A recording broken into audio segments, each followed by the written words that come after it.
할렐루야. 예배로의 부르심에 순종하여 이 자리에 나오신 모든 성도님들 환영합니다. 지난주 저희는 사울의 열심과 바울의 열심에 대해서 한번 살펴보았습니다. 다메섹 도상에서 예수님을 만나기 전에 그 사울 역시도 하나님을 믿는 사람이었습니다. 그것도 아주 열심히 믿는 사람이었죠. 하나님의 말씀을 그 누구보다 잘 알았고 하나님의 말씀의 성취가 반드시 일어날 것이라 확실하게 믿는 사람이었습니다. 하지만 정작 하나님의 그 모든 말씀들이 가리키는 바 예수님을 알아보지 못하였고 예수님의 제자들을 신성 모독자 그리고 우상 숭배자처럼 취급하면서 핍박하고 잔멸하였던 자가 또한 사울이었습니다. 사울을 비롯한 유대인들은 하나님을 믿으면서도 예수님을 핍박하였는데요. 그 이유를 바울은 로마서에서 자신의 의를 세우기 위해서 하나님의 의에 순종하지 아니한 까닭이다라고 설명합니다. 예수님을 만나기 전 사울에게도 그리고 예수님을 만나고 난 후에 바울에게도 공통적으로 열심은 가득하였지만 그 열심의 방향이 자기 자신을 향하느냐 아니면 하나님을 향하느냐에 따라서 전혀 다른 결과가 나타난다는 것, 전혀 다른 삶을 살게 된다는 것을 저희가 말씀을 통해서 살펴보았었습니다. 예수님의 주권적인 은혜로 말미암아 열심의 방향이 하나님께로 올바르게 맞춰지고 삶이 180도로 변한 사울은 교회를 핍박하던 삶에서 예수님을 증거하는 복음 전도자로서의 삶을 살아가기 시작합니다. 이렇게 다메섹에서 성령 충만을 받고 세례를 받고 예수님을 증거한 사울은 예루살렘으로 올라가게 되는데요. 그리고 그곳에서 바나바라는 사람을 만나게 됩니다. 그 내용이 사도행전 9장 26절로 27절에 기록되어 있습니다. 말씀 제가 읽겠습니다. 사울이 예루살렘에 가서 제자들을 사귀고자 하나 다 두려워하여 그가 제자됨을 믿지 아니하니 바나바가 데리고 사도들에게 가서 그가 길에서 어떻게 주를 보았는지와 주께서 그에게 말씀하신 일과 다메섹에서 그가 어떻게 예수의 이름으로 담대히 말하였는지를 전하니라. 예루살렘에 있던 예수님의 제자들이 사울의 변화를 쉽사리 믿지 못했던 것은 어찌 보면 당연한 일이었을 것입니다. 스데반의 죽음에도 일조하였고 스데반의 죽음 이후 그리스도의 제자들을 핍박하였고 더 나아가서 예루살렘으로부터 벗어난 그리스도의 제자들을 붙잡기 위해서 대제사장에게 공문을 받아 다메섹까지 쫓아갔던 것이 사울이었습니다. 그런데 그렇게 다메섹에 갔던 사울이 다시 예루살렘으로 돌아오더니 자신이 그리스도의 제자가 되었다라고 이야기를 하는 상황인 것이죠. 쉽사리 믿기 어려운 일이었을 것입니다. 그런 그에게 바나바라는 사람이 찾아옵니다.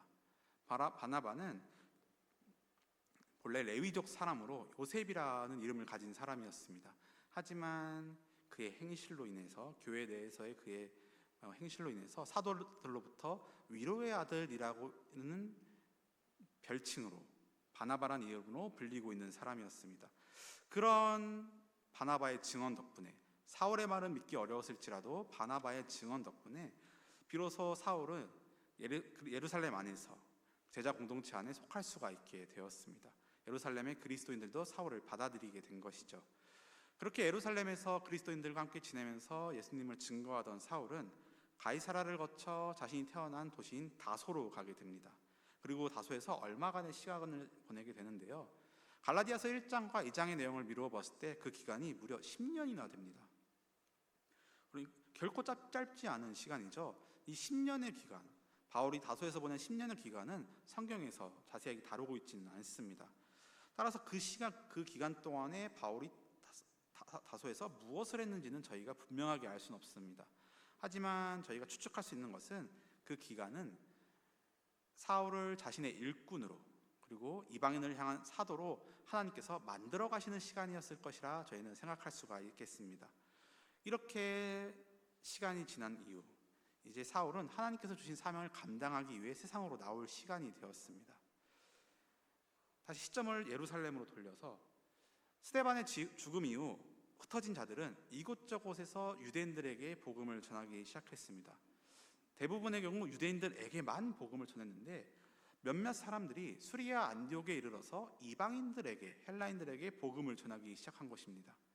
그러다 수많은 사람들이 그 복음을 믿고 예수께로 돌아오는 놀라운 역사가 일어납니다. 헬라인들이 예수님을 믿기 시작하면서 유대인들과 함께 생활하기 시작한 것이죠. 아무리 예수님을 믿는다고 하여도 유대인들과 이방인들은 쉽게 섞일 수가 없는 사이였습니다. 유대인들에게 있어서 이방인들은 여전히 자신들과는 다른 사람들이었기 때문입니다. 따라서 예루살렘 교회는 이러한 변화에 놀라서 어떻게 된 일인가 알아보기 위해 특파원을 보냅니다. 그 사람이 바로 바나바입니다. 바나바는 수리아 안디옥으로 가서 그 교회에서 무슨 일이 일어났는지 살펴보기 시작합니다. 위로의 아들이라 불렸던 바나바는 쉽사리 편견을 가지고 살펴보지 않았고 찬찬히 이방인 그리스도인들의 삶과 믿음을 돌아보았고 한 가지 결론에 이르게 됩니다. 그것은 이 모든 것이 하나님의 은혜의 역사라는 사실을 깨닫게 된 것이죠. 유대인들과 이방인들 사이에 있던 벽이 허물어져 가고 있음을 깨닫게 되었습니다. 하지만 여전히 그들 가운데서는 이전과는 다른 모습으로 살아가야 되는, 그리스도인답게 살아가야 되는 과제가 남아 있었습니다. 180도 다른 삶을 살아야 되는 과제가 있었던 것이죠. 그리고 이를 위해서 그 이방인 그리스도인들을 가르치고 인도하여 줄 지도자가 필요한 상황이었습니다. 이런 상황 속에서 바나바의 머릿속에 한 명의 적임자가 떠올랐습니다. 그것이 바로 사울이었습니다. 사도행전 11장 25절로 26절에는 다음과 같은 말씀이 기록되어 있습니다. 바나바가 사울을 찾으러 다소에 가서 만남에 안디옥에 데리고 와서 둘이 교회에 1년간 모여 있어 큰 무리를 가르쳤고 제자들이 안디옥에서 비로소 그리스도인이라 일컬음을 받게 되었더라. 다소에서의 10년이라는 시간을 보낸 사울은 바나바에 의해서 수리아 안디옥으로 오게 됩니다. 그리고 거기서 그 안디옥 교회에서 사역을 시작하게 되죠. 그리고 사도행전 13장에 이르러서 성령께서는 바나바와 사울을 따로 불러서 세우시고 파송하시게 됩니다. 선교사로서 이제 전도 여행을 떠나게 되는 것이죠. 이것이 바로 바울의 1차 전도 여행입니다. 이때부터 사울은 자신의 히브리식 이름인 사울 대신에 이방인들에게 익숙할, 이방인들에게 좀 더 친근할 로마식 이름인 바울을 사용하게 됩니다. 그리고 이후 사도행전은, 그리고 바울의 저서에서는 그의 이름이 계속해서 바울로 등장하게 됩니다. 바울의 1차 전도여행 경로는 다음과 같습니다. 저 녹색선이 수리아 안디옥에서 출발해서 더베까지 간 것이고, 빨간색 선은 더베에서 다시 수리아 안디옥으로 돌아오는 경로입니다. 바울 일행은 수리아 안디옥에서 출발해서 실루기아, 살라미, 바보, 버가, 비시디아 안디옥, 이고니온, 루스드라, 그리고 더베에 이르기까지 복음을 전파합니다. 그리고 더베에 도착한 다음에는 다시 왔던 길을 돌아가면서 복음을 전하면서 예수님을 믿게 된 자들을 다시금 재방문하여서 그들이 가진 믿음에 머물러 있기를 권하고, 그리스도인으로서 살아가면서 겪게 될 어려움들 가운데 이겨낼 힘을 주고, 각 교회의 장로를 택해서 세우고 교회를 주님께 위탁하는 일을 합니다.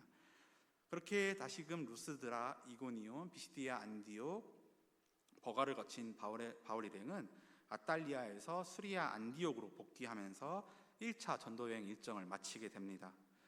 오늘 저희는 이 1차 전도여행 일정 가운데 루스드라에서 있었던 일련의 사건들을 통하여 그 말씀들을 살펴보고 함께 은혜를 나누고자 합니다. 루스드라는 루가오니아 지방의 한 성이었습니다. 오늘날 터키 중부 지역에 있는 도시인데요. 행정적으로는 로마 식민지로 로마의 영향을 많이 받았고, 오늘 본문의 내용을 미루어 봤을 때 토착 신앙 역시 강하게 발달한 도시였음을 저희가 알 수가 있습니다. 보통 바울은 도시를 중심으로 복음을 전했고, 특별히 유대인의 회당에서 복음을 주로 전하였습니다. 그런데 이 루스드라에서의 사역의 내용 중에 그 유대인의 회당에서의 복음을 전하는 모습이 없는 것으로 미루어 보았을 때 그 지역에는 유대인들이 많지 않았던 것으로 여겨집니다. 이방인들이 대다수인 도시에서의 선교의 모습은 어땠을까요? 루스드라에 오기 전에 바울 일행은 이고니온에서 복음을 전했습니다. 하지만 그곳에서 유대인들의 반대를 마주했고 돌에 맞아 죽을 뻔한 것을 밤에 도망하여서 루스드라로 온 상황입니다.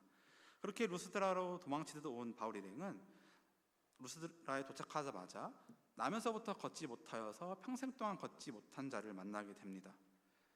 그는 바울이 전하는 복음을 유심히 잘 들었고 바울 역시도 그를 주목하여 보았습니다. 그리고 그에게 구원받을 만한 믿음이 있다는 것을 바울은 발견하게 됩니다. 따라서 바울은 큰 소리로 그에게 너의 발로 일어나라 이렇게 일렀고, 그 사람은 일어나서 걸을 수가 있게 되었습니다.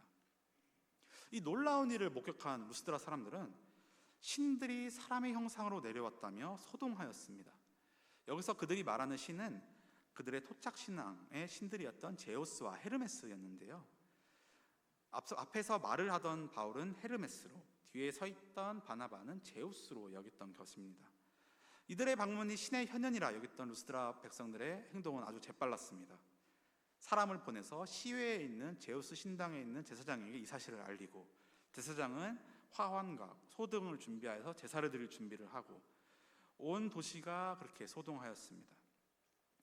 그들의 모습을 본 바나바와 바울은 깜짝 놀라서 옷을 찢고 무리 사이에 뛰어들어서 소리를 지르며 그들의 행동을 만류하였습니다. 자신들을 헤르메스와 제우스라는 신들로 알았던 그들에게 자신들은 그저 사람일 뿐이니까 이런 헛된 일을 멈추고 하나님을 믿어야 된다는 사실을 전했던 것이죠. 이 일련의 사건들, 이 루스드라의 사건들을 통해서 우리는 전도자가 어떤 모습이어야 하는가에 대해서 함께 은혜를 나누고자 합니다. 여기 계신 모든 성도님들 모두가 전도자라는 사실을 믿으시기를 바랍니다. 전도자라는 것, 특별히 어느 단체로부터 임명받은 선교사님들만, 해외에 나가서 복음을 전하시는 파송되신 분들만 전도자인 것이 아니라 우리 각 사람은, 모든 성도는 다 전도자입니다. 그럼 우리는 어떤 모습으로 나아가야 할까요? 첫 번째, 전도자는 유연함을 가져야 합니다. 앞서 말씀드렸다시피 바울은 주로 도시에서, 유대인의 회당에서 복음을 전했습니다. 그곳에는 유대인들이 있었고 하나님을 경외하는 이방인들이 모여 있었기 때문입니다. 그 대표적인 복음 선포의 모습이 루스드라에 오기 전에 들렸던 비시디아 안디옥에서의 복음 선포의 모습이 있습니다. 그 내용이 사도행전 13장 13절 이하에 기록되어 있는데요. 유대인의 회당에서 복음을 전할 때 바울은 구약 성경의 말씀을 통해서 예수님을 증거하였습니다. 이 너희들이 아는 이 구약 성경의 말씀이 예수님을 통해서 성취되었다라는 사실을 가르쳐 준 것인데요. 구체적으로 사도행전 13장 21절로 23절의 말씀을 보겠습니다. 말씀 제가 읽겠습니다. 그 후에 그들이 왕을 구하거늘 하나님이 베냐민 지파 사람 기스의 아들 사울을 40년간 주셨다가 패하시고 다윗을 왕으로 세우시고 증언하여 이르시되 내가 이새의 아들 다윗을 만나니 내 마음에 맞는 사람이라 내 뜻을 다 이루리라 하시더니 하나님이 약속하신 대로 이 사람의 후손에서 이스라엘을 위하여 구주를 세우셨으니 곧 예수라. 이 이하의 말씀에서도 바울은 계속해서 조상들에게 주신 약속, 시편의 말씀, 이사야서의 말씀, 하박국의 말씀 등 구약 성경의 말씀들을 근거로 제시하면서 복음을 전하는 모습을 보입니다. 이것이 대부분의 경우 일반적으로 바울이 행했던 설교이자 복음 전파의 방식이었습니다. 그런데 오늘 루스드라에서는 사뭇 다른 모습을 보입니다. 바울이 루스드라에 도착해서 만난 사람들은 유대인도 아니었고 하나님을 경외하던 이방인들도 아니었습니다. 그들은 하나님을 모르는 이방인들이었어요. 당연히 이스라엘의 역사나 이스라엘 족장들에게 주신 약속이나 구약 성경의 말씀을 모르는 자들이었습니다. 그런 자들에게 복음을 전한다면 성도님들께서는 어떤 방법을 택하시게 될까요? 복음은 누가 들어도 복음이고 또 알든 모르든 전하기만 하면 하나님께서 그들의 마음 문을 여셔서 깨닫게 해주실 것이다. 따라서 여기서 복음을 전하나 저기서 복음을 전하나 이 사람에게 전하나 저 사람에게 전하나 방법을 바꿀 필요가 없다라고 생각하실 수도 있으실 겁니다. 그리고 그러한 생각이 틀렸다라고 말하기도 어렵습니다. 왜냐하면 복음의 능력은 사람의 수사나 지식에 달려있는 것이 아니라 하나님의 주권적인 역사에 달려있는 것이기 때문이죠. 하지만 하나님 나라의 역사는 담임 목사님께서도 저희에게 알려주셔 주셨듯이 하나님의 주권이 100% 그리고 인간의 노력과 책임이 100% 이것이 합하여서 100%가 되는 신비한 일입니다. 하나님께서 하시는 것이 분명하지만 우리 인간도 인간 차원에서의 노력과 인간 수준에서의 책임을 다 해야 하는 것이죠. 따라서 복음의 본질은 결코 변하지 않는 것이지만 복음을 전하는 전도자는 듣는 사람의 상황에 맞춰서 듣는 사람이 보다 쉽고 바르게 이해할 수 있도록 접근 방식을 달리할 필요가 있습니다. 우리는 그 내용을 본문을 통해서 확인할 수가 있는데요. 바울은 이방인들을 향해서 어떻게 복음을 전했을까요? 사도행전 14장 15절로 17절의 말씀입니다. 이르되 여러분이여 어찌하여 이러한 일을 하느냐 우리도 여러분과 같은 성정을 가진 사람이라 여러분에게 복음을 전하는 것은 이런 헛된 일을 버리고 천지와 바다와 그 가운데 만물을 지으시고 살아계신 하나님께로 돌아오게 함이라. 하나님이 지나간 세대에는 모든 민족으로 자기들의 길을 가게 방임하셨으나 그러나 자기를 증언하지 아니하신 것이 아니니 곧 여러분에게 하늘로부터 비를 내리시며 결실기를 주시는 선한 일을 하사 음식과 기쁨으로 여러분의 마음에 만족하게 하셨느니라 하고, 바울은 하나님을 모르는 이방인들에게 아브라함의 이야기를 하지 않았습니다. 조상들에게 주신 약속의 이야기도 하지 않았고 다윗 왕의 이야기도 하지 않았습니다. 구속사적으로 그 모든 것이 의미 있고 중요한 일이지만 그런 내용을 먼저 전하기보다는 우선 그들이 하나님의 살아계심을 깨달을 수 있도록 복음을 전했습니다. 당신들이 섬기는 제우스, 헤르메스 이런 헛된 것들은 버리고 이 세상에 존재하는 모든 것들을 지으신 하나님, 살아계신 하나님께로 나아와야 한다. 지금까지는 너희 마음대로 제우스 신당에서 제우스를 섬기면서 살았겠지만 이제는 깨달아야 한다. 너희에게 비를 주시고 결실을 맺게 하시고 그로 말미암아 너희 마음속에 기쁨과 만족을 주시는 하나님, 그 모든 것이 하나님 덕분이다 라는 사실을 이방인들에게 전했던 것이죠. 하나님을 알지 못하고 헛된 우상을 섬기면서 살아가던 자들에게 천지를 지으신 하나님께서 살아계시며 우리에게 은혜를 베풀어 주신다는 사실, 그 사실 하나만으로도, 하나님이 정말 살아계시고 존재하신다는 사실 하나만으로도 그들에게는 기쁜 소식이었고 복음 전파의 시작점이 되는 말씀이었습니다. 바울은 이 사실을 알았기 때문에 유연함을 보일 수가 있었습니다. 이러한 바울의 지혜가 우리에게도 있기를 소망합니다. 우리 모두는 전도자입니다. 전도하는 사람이자 또 전도해야만 하는 사람들이죠. 정말 이 사실을 믿으십니까? 선교사로 임명된 분들만 전도하는 것이 아니라, 해외로 파송된 분들만 그 사명을 감당하는 것이 아니라 우리는 우리의 삶 가운데 계속해서 복음을 증거하는 사명을 감당해야 하고 또 예수님의 사랑을 전하면서 살아가야 합니다. 그리고 그 일을 감당하기 위해서 우리는 계속해서 고민하고 노력해야만 합니다. 날이 갈수록 세상은 혼탁해져만 가고 사람들의 마음은 완악해져만 가는 것 같습니다.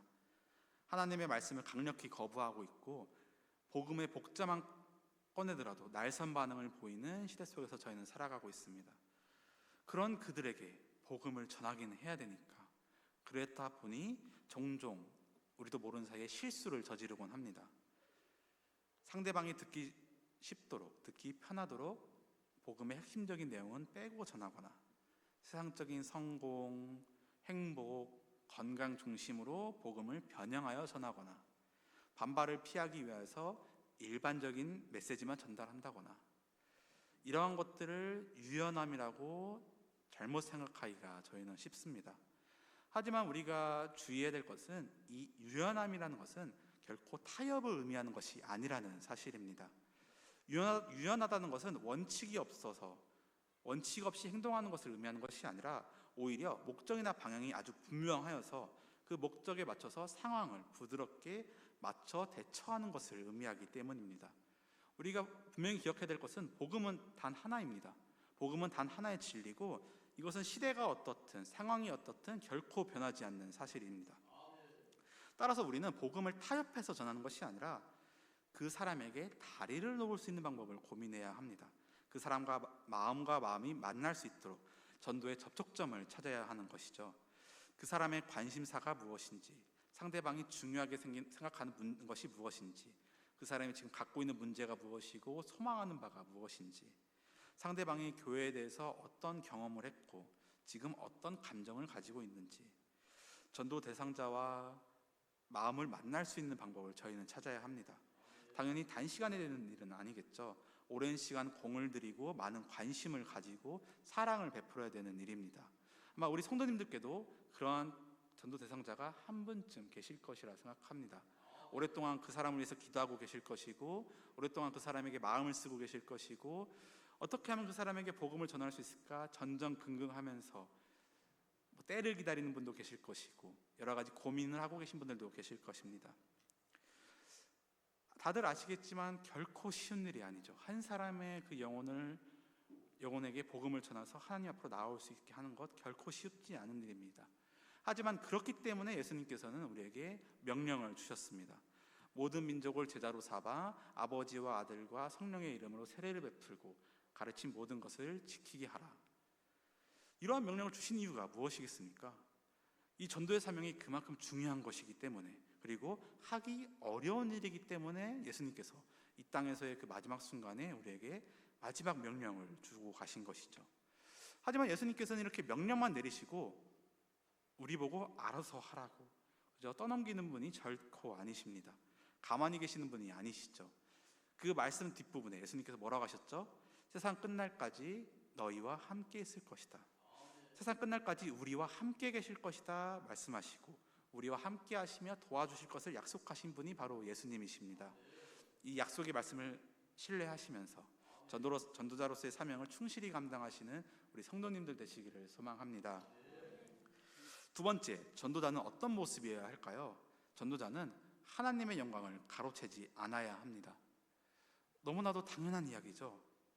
따로 설명드릴 것도 없이 당연한 이야기지만, 이 당연한 것이 당연하지 않을 때가 저희에게 종종 있습니다.